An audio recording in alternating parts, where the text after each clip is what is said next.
Good morning, everyone. Welcome to this latest instalment of the meditations, 9 out of 10. We're getting to the end now. So we should have a bit of a celebration tomorrow, I think, for the last one.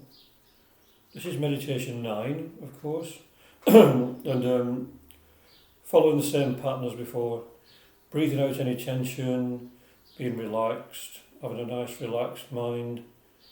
Just forgetting all the worries and troubles for a few moments and just enjoying listening to the words and the silence and just the general ambience.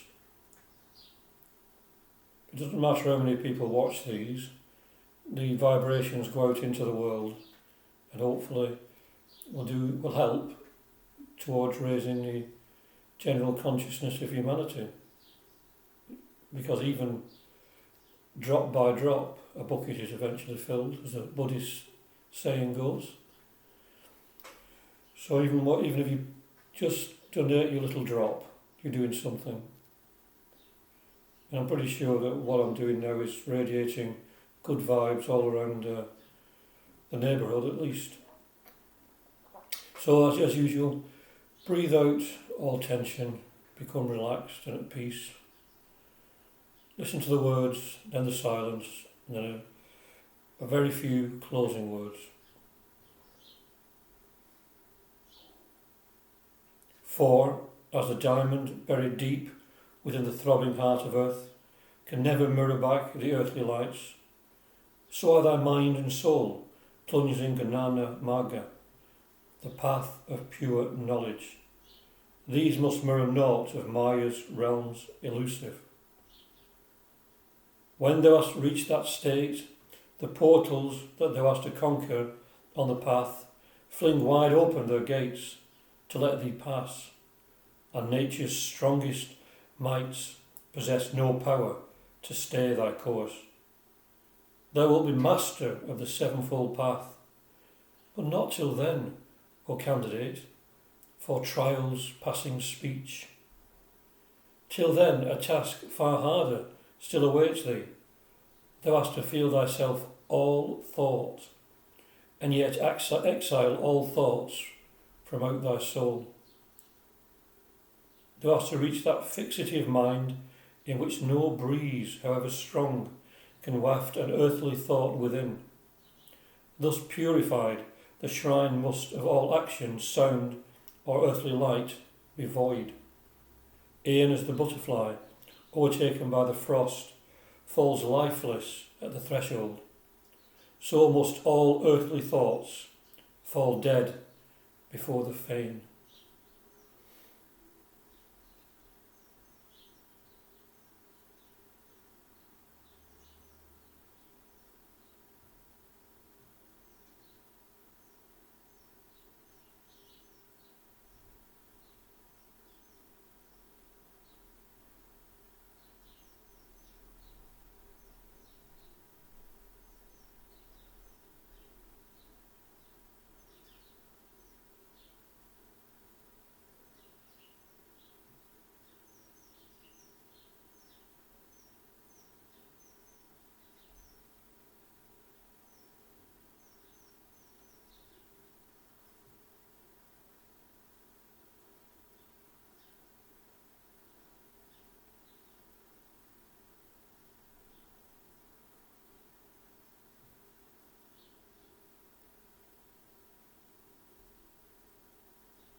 all our earthly thoughts, our lower mind thoughts, are just fragmented perceptions of the universal thought, or the universal mind. Because of the limitations that our physical nature puts on our realisation of that all thought. I mentioned before about the fact that there seem to be billions of different thoughts from different people, but they're all just fragmented perceptions of one thought, the one mind, the one thought that came into being at the beginning of time, that started everything into being. The first thought there was, it sort of filtered down through all the planes of being, became more and more fragmented the deeper and deeper it fell into matter, until now it appears that there are billions of beings with billions of thoughts, and there's really just one being with one thought. And we just suffer from the Maya that, as the voice of the science says, and I mention every time, the great dire heresy of separateness that weans us from the rest. We aren't separate. We all have this one thought at our essence, this one perception. So we have to try to fix our attention on our true spiritual nature, to the exclusion of all that pertains to that fragmented personal self. This of course relates to a very advanced state of being, which few have attained, and most of us here are far from that, most of us listening. I won't say that, because obviously I don't know. I won't say all, because obviously I don't know. There might be some advanced beings listening here, either visibly or invisibly, who knows? Who's listening to this, on what planes of being? Maybe nobody, maybe thousands, maybe millions, I don't know. So, it mentions the portals, of course, that I've mentioned before. So when you reach a state of this, fixing your mind upon the divine, these portals thou hast to conquer will fling wide open their gates to let thee pass. But you have to have the right attitude of mind to do that. And that right attitude of mind, of course, is focusing upon the divine self. What do we call it? The Buddha nature, Christ consciousness, Krishna consciousness, God consciousness, whatever. Because the Bhagavad Gita, in Krishna in the Bhagavad Gita tells us that he who concentrates all his energy upon me, he truly sees. In other words, that's true vision, to focus upon the divinity within us all. So with that, I'll bring this meditation to an end, and hope to see you for the grand final tomorrow. Thank you very, very much for listening. Om Shanti, Shanti, Shanti. Peace, peace, peace. Peace on earth and goodwill to all beings. Thank you.